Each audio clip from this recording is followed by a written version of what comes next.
a beautiful island off the African coast would be a dream destination for holidaymakers. But a bomb at the airport diverts two jumbos to a tiny airstrip. In just 8 minutes, the worst aviation accident of all time takes the lives of 583 people. Now, with cutting-edge computer technology, we reveal exactly what went wrong. Disasters don't just happen. They're a chain of critical events. Unravel the fateful decisions in those final seconds from disaster.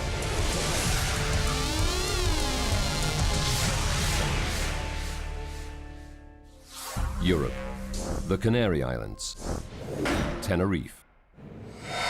Sunday, March the 27th, 1977. Los Rodeos is the island's sleepy airport in the hills.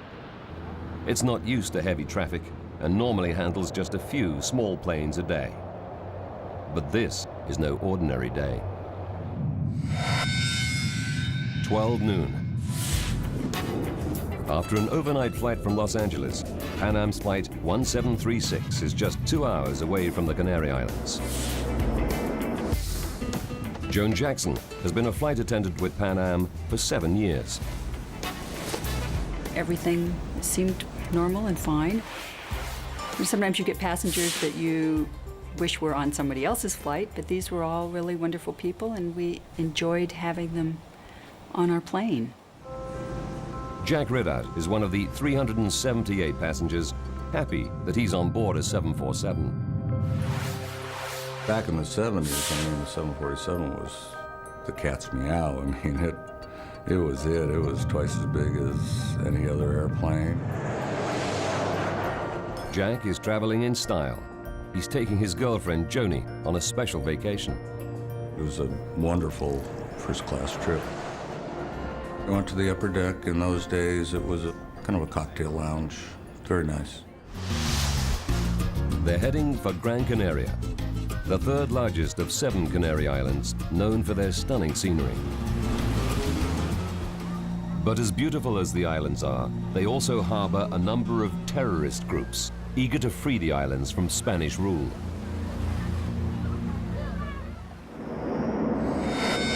"12:30 p.m. Suddenly, Pan Am's captain, Victor Grubbs, receives an urgent message from air traffic control.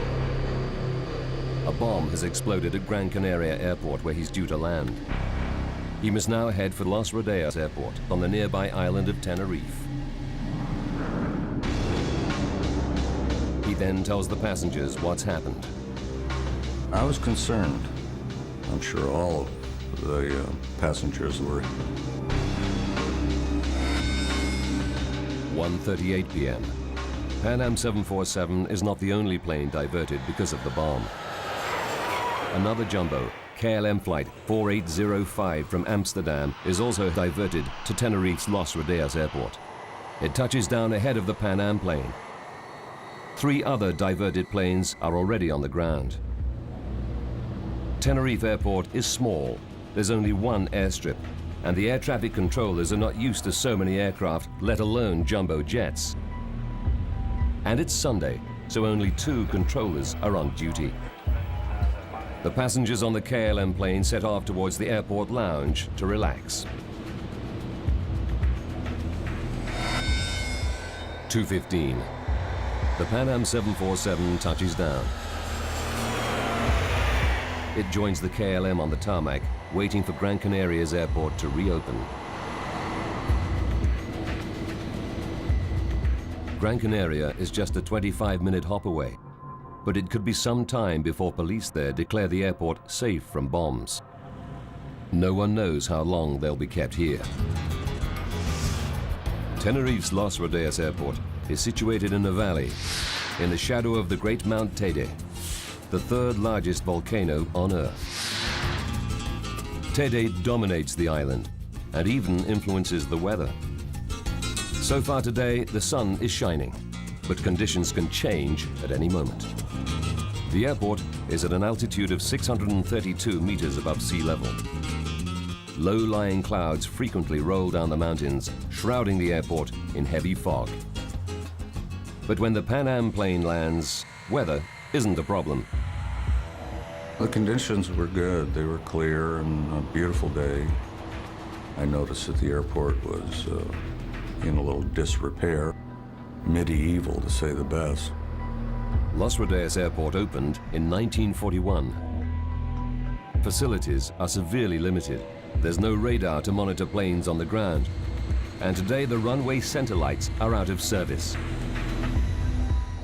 With 5 big jets now diverted there as well, the airport can barely cope. The departure lounge is overcrowded.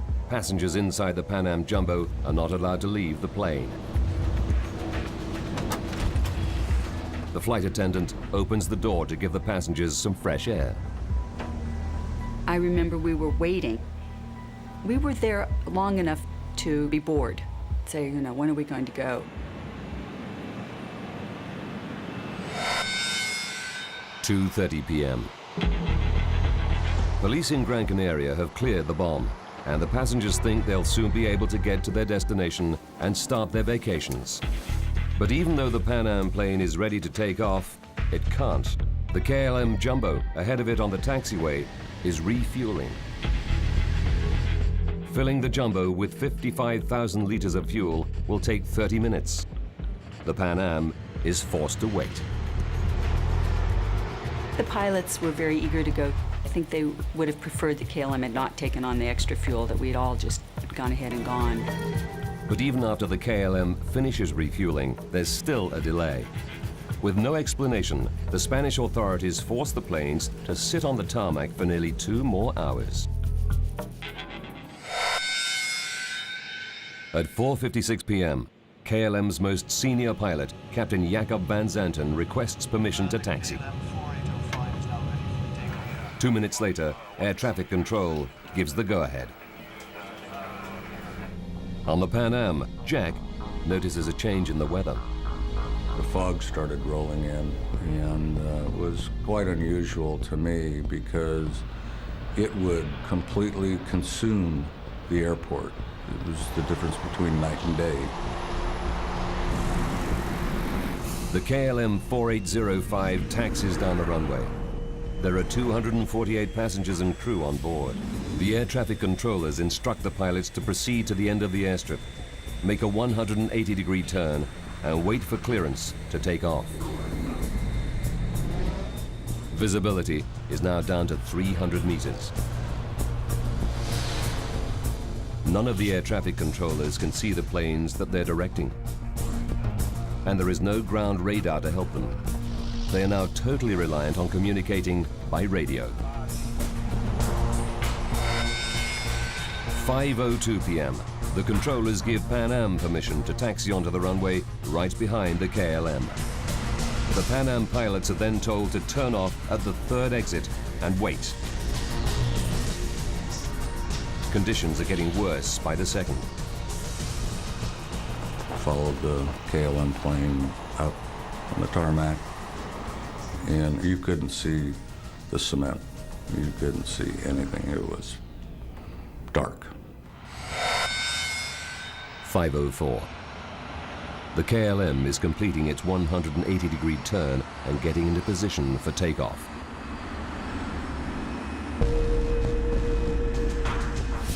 The Pan Am is still taxiing towards the KLM along the runway. The pilot and co-pilot are trying to find the 3rd exit, but they're not familiar with the airport and can barely see out of their cockpit windows. I said, look at this fog, we're never going to take off because I can't even see the number 2 engine, which is the inboard engine. And I know we're not going. 5:05. The KLM is in position. After a delay of 3.5 hours, Captain Van Zanten is finally ready to leave. 5:06. Captain Van Zanten releases the brakes. The 747 starts heading down the runway towards the Pan Am, which is still on the airstrip, just 1,400 meters up ahead.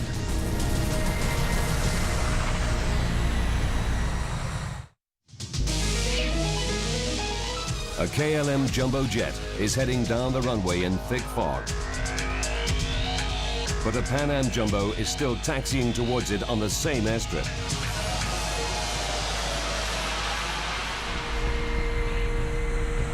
Jack and Joni are in Pan Am's first class. Johnny said, "Oh my God, you know, what would happen if he took off?"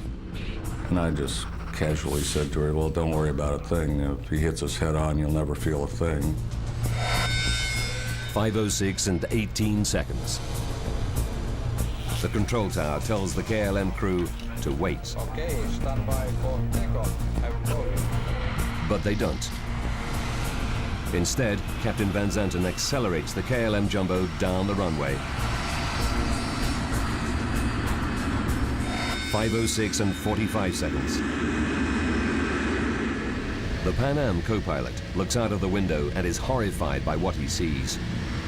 The 300,000-kilogram KLM jumbo is heading straight towards him. The Pan Am has 394 passengers and crew on board. Their only chance is to get out of the way as quickly as possible. Pan Am's Captain Grubbs forces the engines to full throttle. He tries to move the 747 out of the way.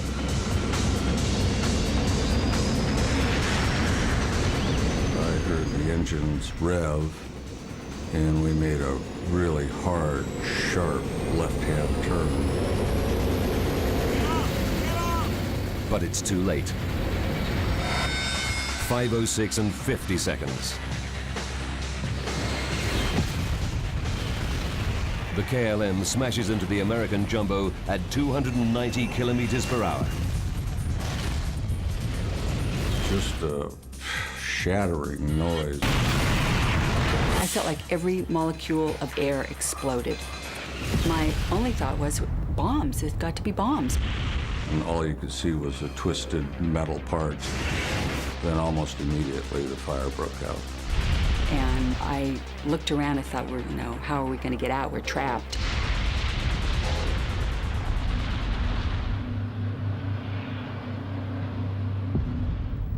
The air traffic controllers hear the explosions, but because of the fog, they can't see anything.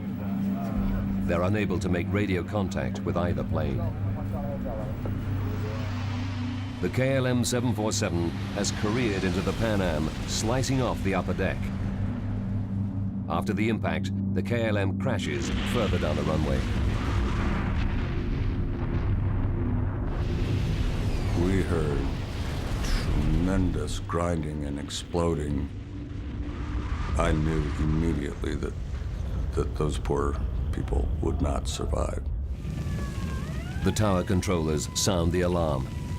These first news pictures show the firefighters tackling the blaze which has engulfed the KLM. They can't find any survivors. Because of the fog, they have no idea that just 450 meters up the runway, the Pan Am jumbo is also in flames, with hundreds of people still on board. Without a moment's hesitation, Jack Ridout immediately sets about helping other passengers. There was raw fuel, and I had it all over me. I was drenched in it. I thought, we gotta get these people out of here. So I started just literally slinging people out that door. Meanwhile, Joan Jackson and another flight attendant are trying to escape. I think I must have gone through this hole, and I reached back down and said, "Suzanne, give me your hand," and pulled her out, and we found ourselves standing on top of the aircraft. The shattered Pan Am jumbo can no longer move, but its engines are still running at full power. And I could hear the clanging of the metal in there, and they were starting to disintegrate and throw pieces of metal around.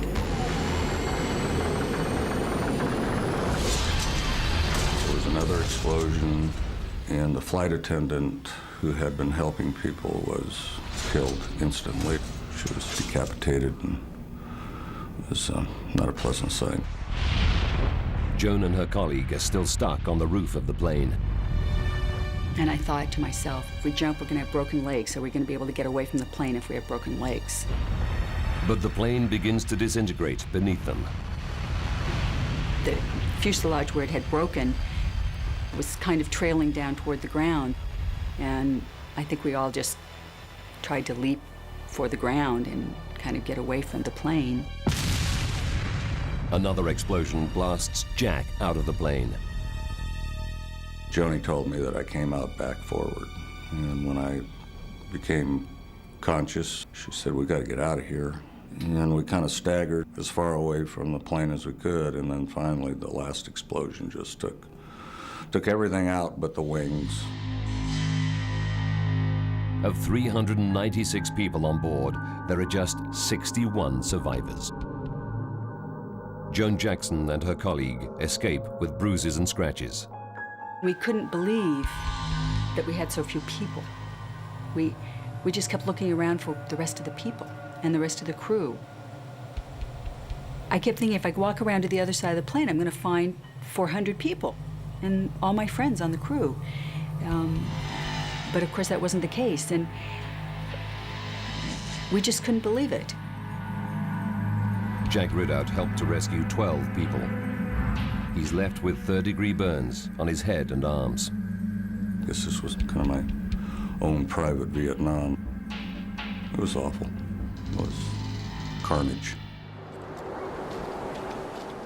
Everybody on the KLM 747 and most of those on the Pan Am have perished in the crash. It's the worst aviation accident in history. In all, 583 people have lost their lives.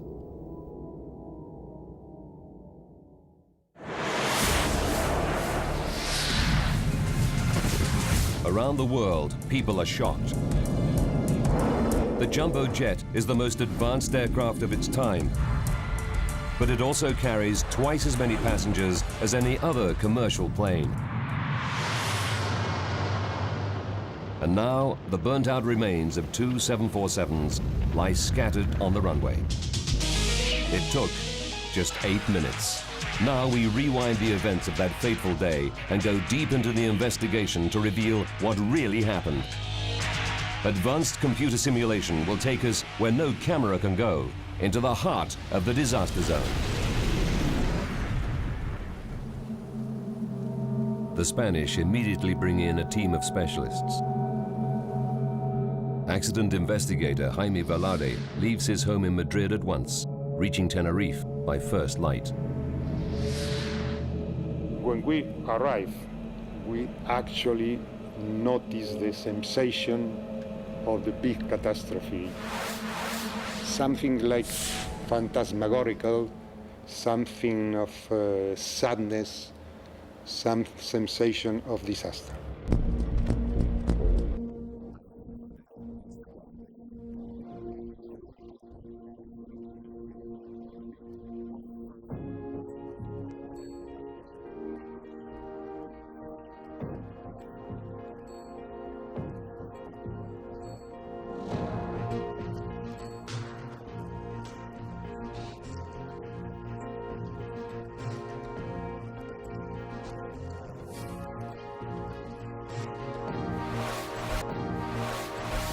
We were appalled. It was tremendous, the amount of wreckage. We had never seen that before. Also, I recall that there was a strange smell all around the airfield, which later on we realized that was the smell of burning flesh of all the victims. It was real horrible. This was the worst accident that I've ever seen. Investigators must answer many questions. Why was the Pan Am Jumbo still on the runway? Was there another bomb? Using their official data, we can piece together the deadly chain of events. In the beginning, I didn't suspect anything. That was not the moment of taking conclusions. The only important thing is the evidence, nothing else. The first task is to find the black boxes. They contain vital voice recordings from inside both cockpits, as well as all the technical data. The investigators soon recover them, but there's a setback. The boxes are badly damaged. It may take weeks to decipher the recordings. In the meantime, investigators have to rely on the next best thing, the tapes from the air traffic control tower. The tension was enormous because that was the first sign of who was the main reason for the accident.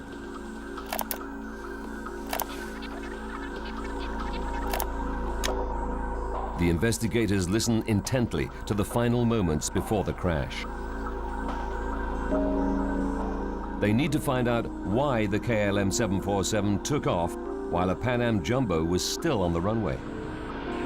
Did the tower controller give the pilot permission to depart? 1 minute, 23 seconds before the crash. The KLM completes its 180-degree turn at the end of the runway. The KLM 4805 is now ready for takeoff and we're waiting for our ATC clearance. This is not a request for takeoff clearance, but a request for air traffic control clearance. The pilots are seeking directions for once they're airborne. The controller issues the ATC clearance and the KLM co-pilot reads it back. 33 seconds before the collision.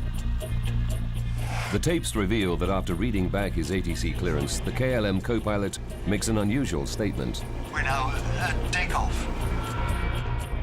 American investigator Bill Edmonds is puzzled by what he heard. We couldn't understand exactly whether he was saying we are at takeoff or we are taking off. If we are at takeoff, that means we're ready to take off, or the other would be that they're actually in the process of taking off. 28 seconds. The Spanish air traffic controller also seems confused by what the KLM co-pilot has just said. Okay, stand by for takeoff. I will call you. Stand by is the last instruction from the tower to the KLM. They never issue takeoff clearance. Nevertheless, Captain Van Zanten accelerates down the runway. The control tower tapes seem to suggest that the Dutch pilot has made a serious error of judgment.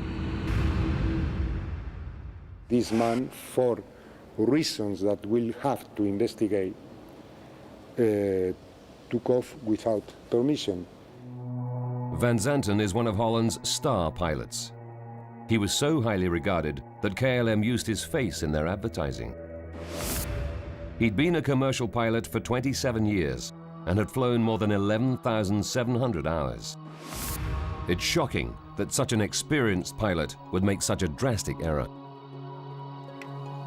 The evidence appears to be damning, but the investigation is far from over. Listening to the black box voice recorders is still several days away.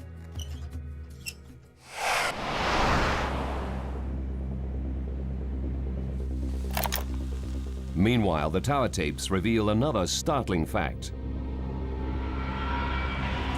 The Pan Am pilots had not followed their instructions either. 4 minutes before the crash, the control tower instructs the Pan Am to turn off the runway at the third exit.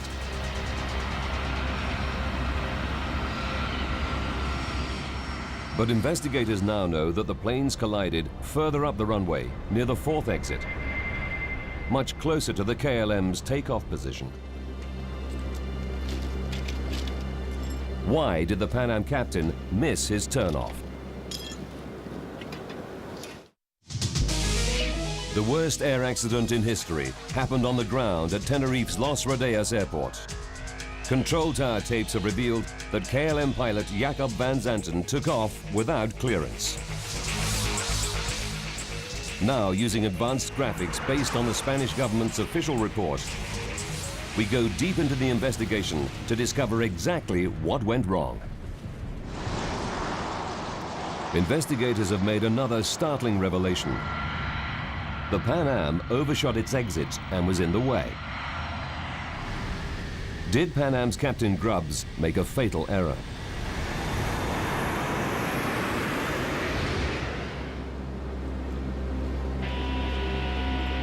To find out, investigators first analyzed the airport layout. Los Rodeos is a small airport with just one airstrip and a taxiway at the side. There are 4 access lanes between the taxiway and the runway.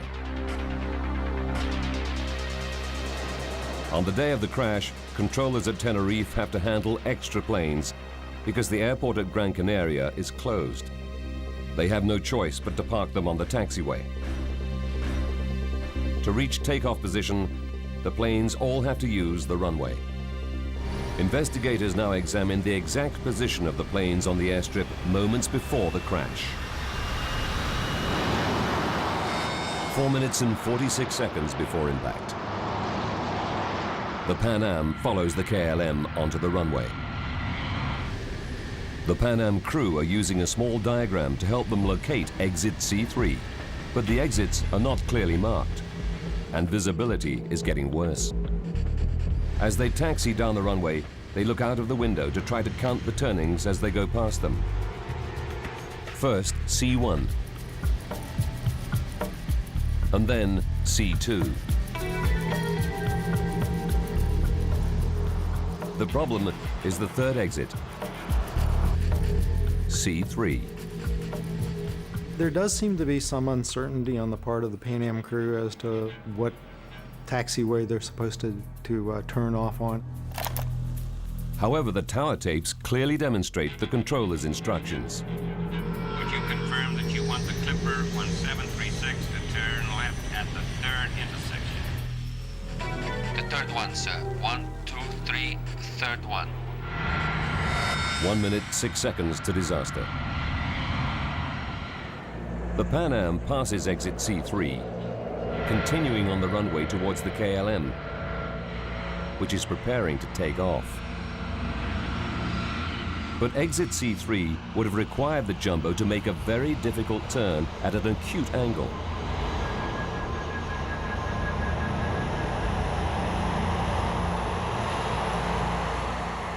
The American investigators believe it was a practical impossibility, and the crew may have thought so too. The geometry that we drew out indicated that the Pan Am aircraft could not have made it. In my mind, had I been the captain of the airplane, I don't think I would have attempted a turn of that sort. But if the turn is so difficult, why did the controller ask the Pan Am to make it? Probably because he was not used to 747s. Other aircraft could have performed the maneuver very easily. But American investigators believe there's another reason why Captain Grubbs misses the C3 exit.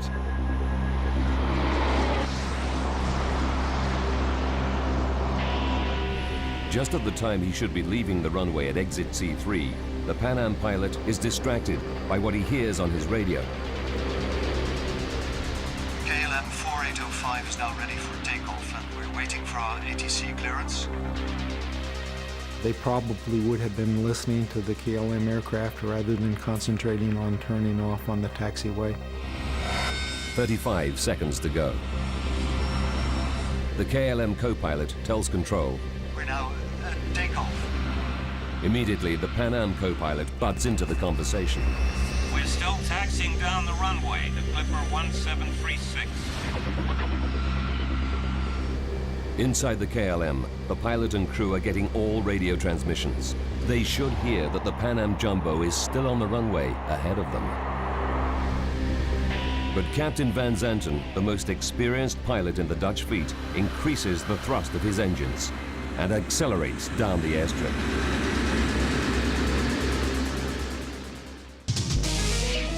Investigators now know that none of the pilots on either plane followed the controller's instructions. To find out why, investigators have to dig deeper. It may boil down to the behavior of the two crews.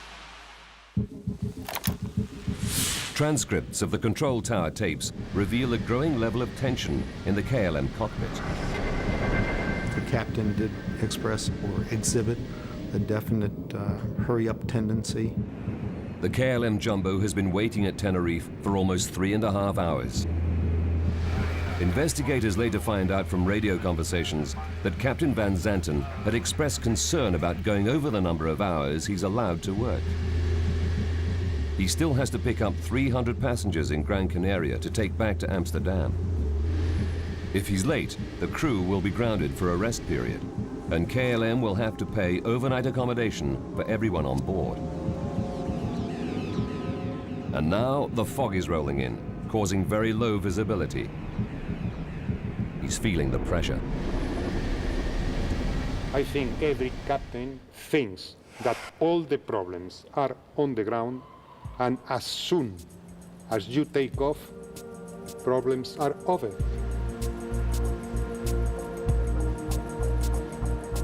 There you are in your kingdom, and you are the person who decides.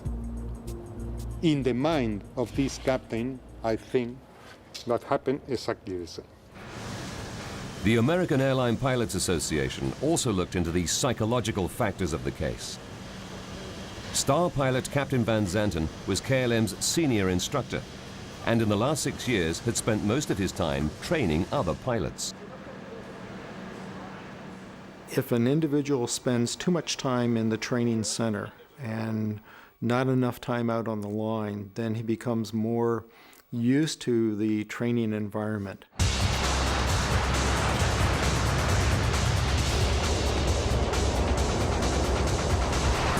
In fact, in the past 6 years, Captain Van Zanten had flown an average of just 21 hours per month, and he'd not flown at all in the last 12 weeks. Bill Edmonds suggests that a phenomenon called training syndrome causes pilots to blur the distinction between the real world and the unreal world. With a simulator, you go ahead and you fly a maneuver, you stop, you reset the simulator, you refly the maneuver. You kind of get used to jumping around, and you're ready to do something, and you go ahead and do that. In the simulator, the instructor acts as the controller. He usually issues ATC clearance and takeoff clearance to the crew. He wouldn't have to wait for clearance from a control tower. Captain Van Zanten was ready to perform his takeoff. At a certain point, all the parameters were satisfied for his takeoff, and he was ready to go. Not sure that he looked at the big picture of where they were on the runway, where other air traffic might have been, but he was ready to go. The effects of training syndrome on Van Zanten can never be proved. But another mystery remains. 18 seconds before the crash, Captain Van Zanten thrusts his engines into full power. 2 other crew members are sharing the controls. Why didn't they stop him?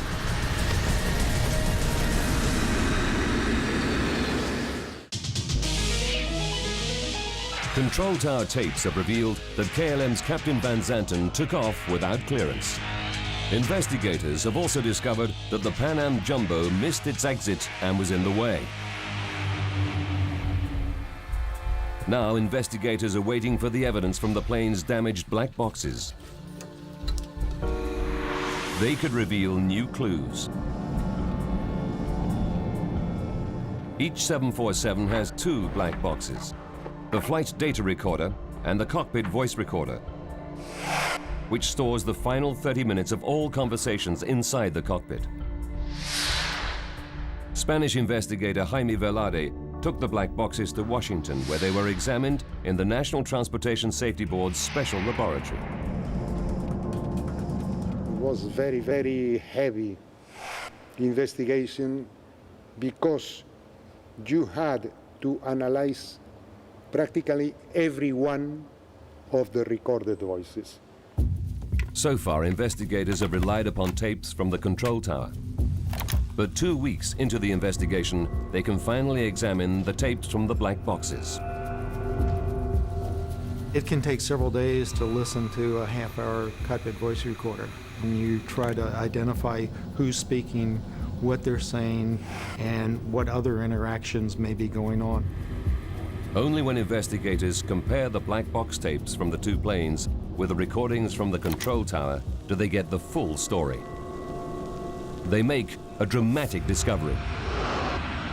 In the KLM cockpit, the crew didn't hear certain directions that were clearly audible on the control tower tapes. Just when Captain Van Zanten most needed his radio communications, a loud squeal obliterated vital messages. Papa from 1736 report. Patrick Smith is a commercial pilot who studied many air disasters.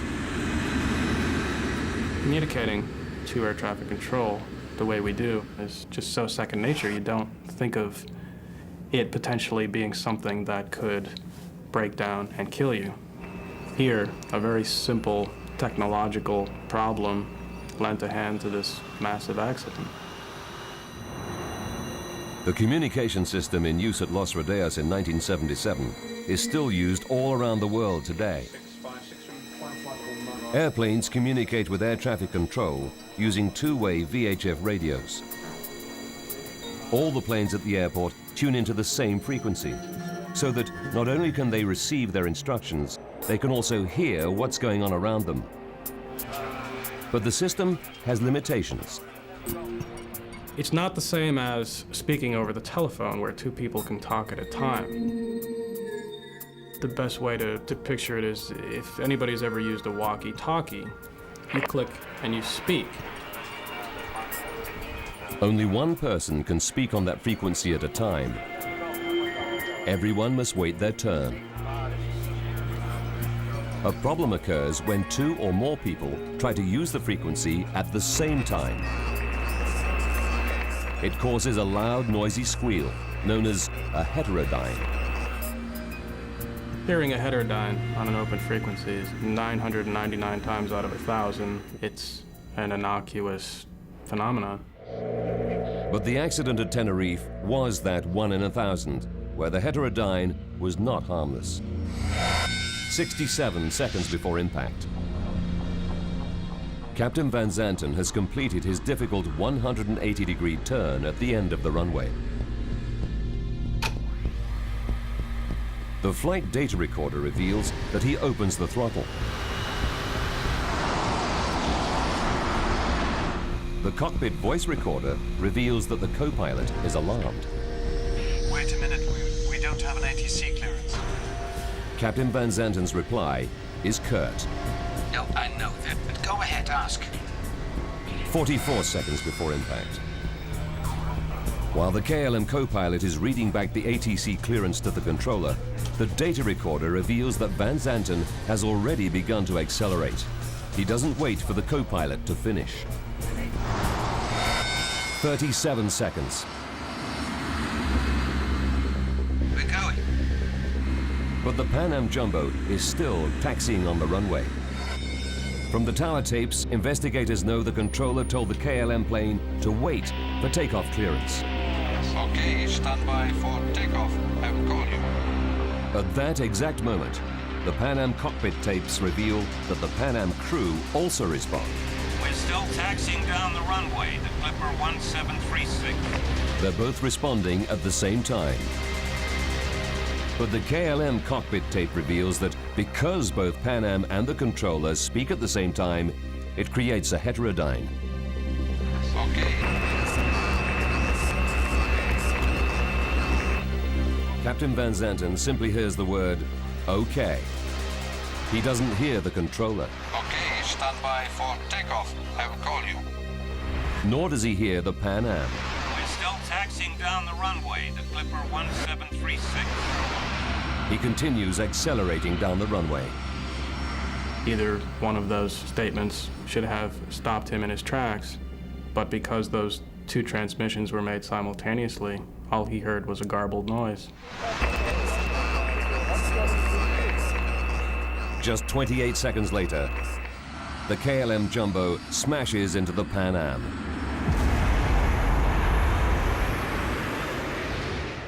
The Dutch investigator feels that this discovery has cleared Van Zanten of any blame.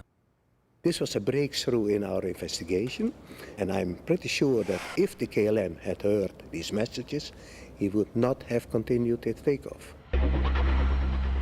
The interference happened 30 seconds before impact, blocking 2 vital messages. But even after that, the cockpit tapes reveal that Van Zanten had one final warning. 24 seconds before the crash, the Spanish controller makes a second call to Pan Am about its status on the runway. Papa Alpha 1736. Report runway clear. The Pan Am co-pilot responds. Okay, we'll report when we're clear. This conversation was definitely audible in the KLM cockpit, but only one member of the crew was aware of it. The flight engineer understood it, at least partially. The Pan Am, is he not clear? The captain that is in the middle of the takeoff said something. What you say? What do you say? The Pan Am, is he not clear? Van Zanten replied emphatically, Oh, yeah. Oh, yeah. And then flight engineer doesn't reply anymore. The flight engineer was the most junior member of the crew. Dismissed by his highly respected captain, he doesn't question him further. Both the Spanish and American investigators are critical of Captain Van Zanten's performance that day.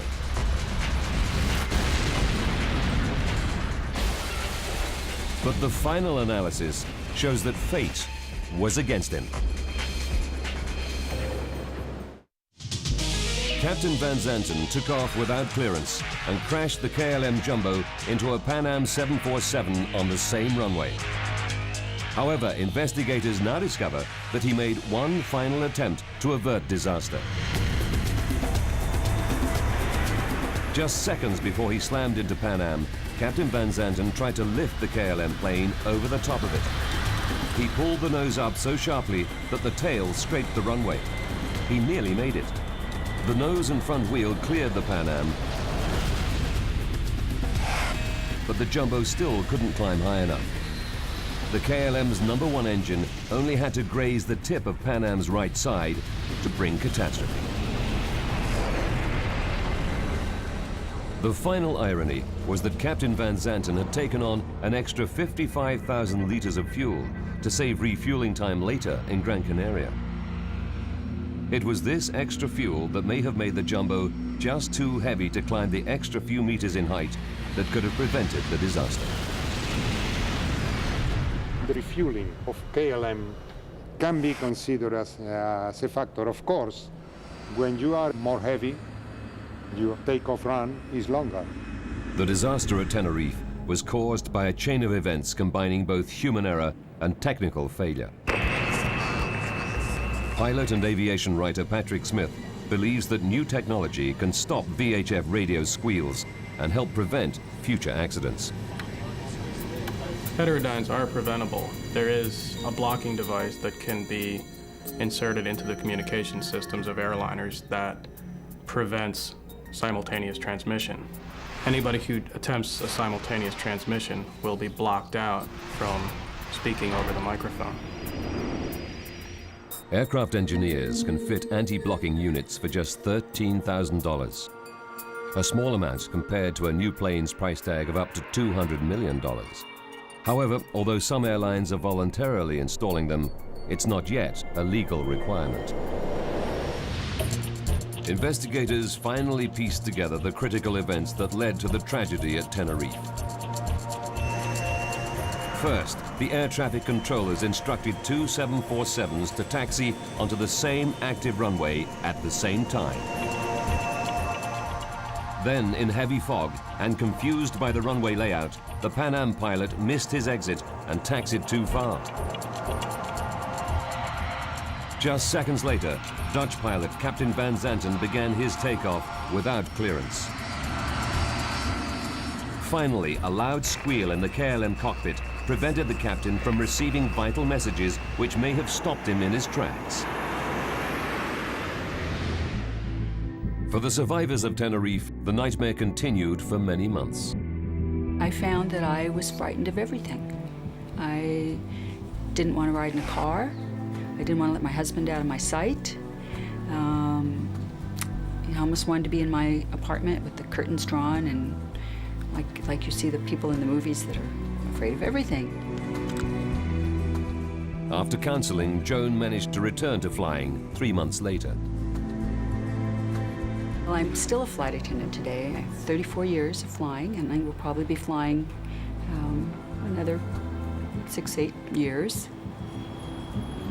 I love seeing the world. Back home in San Diego, Jack's story made the news. Jack Ridout is a survivor and is credited with the rescue of a dozen other passengers on a Pan Am 747, the nightmare of Tenerife. The thing that no one can ever understand until I've been involved in a situation like this is that the ramifications go on year after year. I live with the images probably for the first year, every night, most nights. Jack's rescue efforts were recognized by President Carter, who sent him a letter of gratitude on behalf of the nation.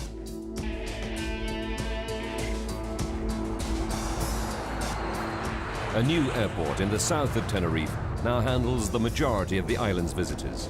Built at sea level, it rarely suffers from fog. Tenerife's old airport remains open, and the authorities have installed a ground radar system. Since the accident, the airstrip has been used mainly for regional flights between the islands. But today, a vast increase in tourism has seen the return of large aircraft, both landing and taking off, in the fog at Tenerife's Los Rodeos Airport.